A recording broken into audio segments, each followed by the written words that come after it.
Welcome to Ghost of Yōtei, officially out right now, only on PS5. I want to say just a massive thank you to PlayStation for the early access and for also sponsoring the video. If you told my younger self I was about to get a sponsored video from PlayStation, well, I wouldn't believe you. So, of course, thank you to you guys for your consistent support throughout the years. Right, enough of that. Let's talk about this incredible game. So, in a very positive way, this is its own separate story from Ghost of Tsushima, so you don't have to play the first game to play this one. It's a completely new story. It's set 300 years after the first game, so yeah, you're good to go. If you haven't played the first one, now is still a perfect time to jump in. So before you start the game, there will be a host of different options available. So you got story, easy, normal, hard, and lethal. Also, there's a custom tab as well, so you can set the game to any sort of tailored experience you want, which is really nice. So if you want like a big parry window, you can do that. If you want a really tiny punishing window, you can do that as well. Also, if you are particularly a fan of stealth and you want the stealth to be really difficult, you can do that. You can tailor the experience to however you want to play. Personally, I went for normal, so I could enjoy the story. The stealth is still a challenge, but it's okay. It just felt right at normal. So yeah, that's sort of how I played the game so far. And then after that, you can select your experience. So the first option is no subtitles, English dialogue, subtitled English dialogue, samurai experience, so Japanese dialogue with English subtitles. By the way, with the Japanese, it physically changes the lip sync as well. And of course, the Japanese dialogue, it's been completely redone. It looks really good. Also, there is a black and white filter. So if you guys want to experience it like an old school samurai film, you can do that. Also, there's like a slight change to the audio as well, just to make it feel, again, very similar to those sort of samurai films. It's a very cool touch. So you can play the whole game black and white if you want to, with Japanese dialogue. Let's talk about Atsu, who is the main character of the game, and for spoiler reasons, I'll keep it fairly short. But the revenge she wants is a worthy revenge. Believe me, it's like, you watch the start of the game and you're like, this is completely messed up, and you completely understand her devotion, her driven attitude to wanting to get revenge. The Yōtei 6 is basically the people you are taking down, the people you want to kill, and you go through the list as you play through the game. That is the sole goal for the game. I was expecting quite a sort of driven, sort of very direct approach, just get the kills done and move on, but there's also like twists and turns, interesting characters you meet as well along the way. And yeah, she's very driven by revenge, but she has a good heart as well, which I appreciate in my playthrough. So the game is very open, and I love the fact you can decide who you want to tackle first. Out of the Yōtei 6, who do you want to go for? Personally, if I was going to play the game again, I'd probably do exactly the same.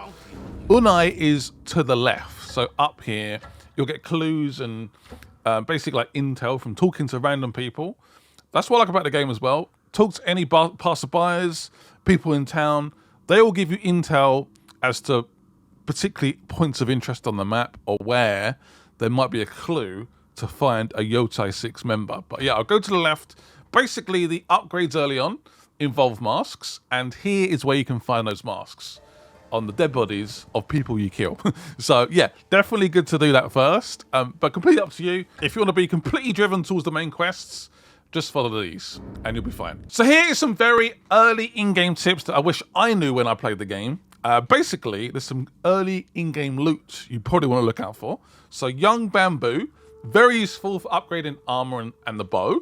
Also, you can use the bamboo to make ammo. So you can go into a camp, you can make your own ammo.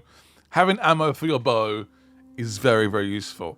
And if you are struggling early on to get money, I'd recommend going to the Yōtei Shadow Inn and getting a bounty. This is where you can get some free coins, and I'd highly recommend doing some early in-game bounties if you want that bow. I mean, the very first bow costs 300 coins, which isn't too much, but early on it's quite a bit. Next up, flowers. You see these everywhere. They're pretty obvious. They're nice and bright, and the flowers can be used if you want to maybe buy hats, masks, do some customization, weapon sets, etc. Next up is metals. You want metals, particularly early on. Upgrade your actual weapons that you use. upgrade your armor. Again, very, very useful early resource. Next up, you want to go to this man on screen right now. He's at the inn, and he's basically plotting the map for you. So you can spend a few coins, and he will point to points of interest. So an early one here is an altar of reflection. Altars of reflections are basically used to unlock skill points, which obviously are quite useful. We'll talk about some of the early skills I recommend in a second. Also, other points of interest are the hot springs. The hot springs are back, so you will increase your max health by going to the hot springs. Again, very, very useful. Next up, we have bamboo chopping. Yes, bamboo chopping is back, and it basically increases your spirit. Spirit is used to heal and also use certain skills. So I think all three of those are, if you see one, basically go to it. You may see a reference to a beautiful golden bird who may guide you to a point of interest. So look out for that golden bird. Do not ignore him. When he turns up, I'm watching you. Always follow the golden bird. There's also wolf dens. There's a very interesting relationship between you and this wolf. I've been saved a couple of times when the wolf has come out of nowhere and killed the victim in front of me before I had died, which was very useful. And he also has a set of skills. Every wolf den you do, you unlock new skills. So yeah, definitely worth doing as well. But yeah, particularly bamboo, the hot springs, the altars of reflection. Do as many as you can. It will help you in the long run, indeed. So the combat is definitely more refined than the first game. I've really enjoyed the combat so far. There's definitely points in the game where you feel a bit overwhelmed with the amount of enemies on screen. You have bosses that are incredibly tough, but the combat is always rewarding. You know what you've done wrong, you know you can do better, and you know you can obviously improve your skills and with new weapons. So a normal attack nothing will come up on screen. You can block those by pressing down L1, or you can do a perfectly timed parry if you want. Also, red attacks, you basically can't parry those. You can't block them. You have to dodge. So dodge out the way. And there's a particular skill I'll recommend in a second. Watch out for that. The blue attacks, you have to do a perfect parry. So last minute, press L1. Well, not even last minute. Last split second. It has to be timed perfectly. And when they're doing several of these attacks at once, it can get crazy. But it's, again, if you nail it, so satisfying. And then from what I believe, my memory is terrible, yellow attacks. This is basically the enemy trying to disarm you.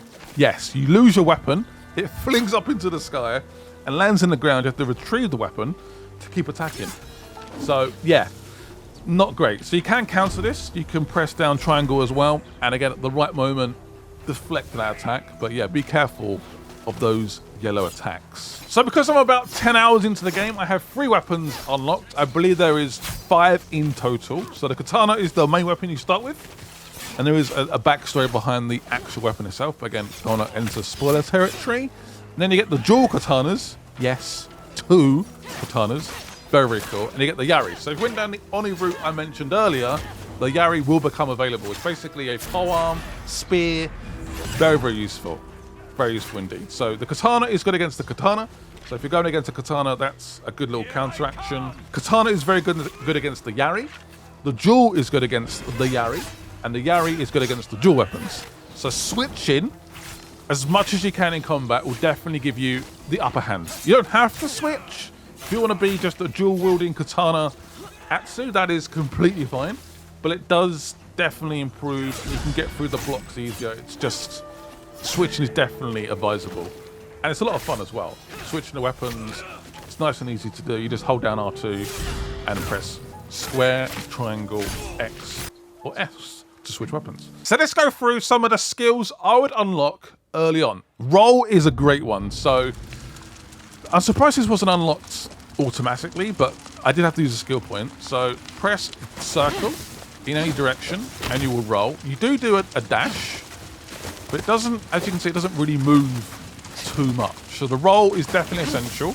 Also, if you're set a light, you have to roll it off. Roll. Keep rolling. I would unlock this one second. This is the disarm counter. The yellow glint attack I told you about earlier. You can basically return the favor. Very, very cool. So press triangle, wait for the glint to happen. Yeah. the perfect disarm counter. Next up is safe roll on landing. So just press circle before you land and you'll take nil point, no damage. This is one I actually have to unlock myself. I just read through it, I was like, I should probably get that. Block projectiles. It is so annoying in combat. There's always archers in the background that are firing down arrows and being really inconvenient. If I could actually just block them, that'd be lovely. So yeah, definitely recommend that. Next up, I would go for this. Improved weapon throw. Yes, you can throw a whole katana, a whole spear, any weapon basically in the game, you can just throw it back at them. Any weapon. Press R2, throw it, and it basically does more damage with said weapon.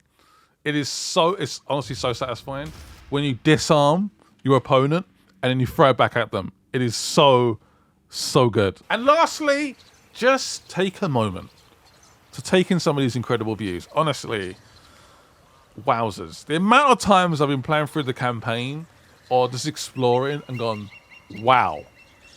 Like the clouds. I am playing, by the way, on a PS5 Pro, and there is a sneaky little setting I didn't know about until I started playing. Ray Tracing Pro. So this is for the PS5 Pro owners. I would recommend, if you're playing on a PS5, a normal base PS5, performance mode is the way to go. Just make the combat as fluid and as elegant as possible. This has been a really fun video to make. Hope you guys have enjoyed it. A special thanks to PlayStation, again, for sponsoring this video. For me personally, this is a Game of the Year contender for me. It's been so much fun playing the game so far. Cannot wait to play more. Ghost of Yōtei is officially out right now, only on PS5. Again, thank you guys for watching. Hope you guys enjoyed the video. Bye-bye.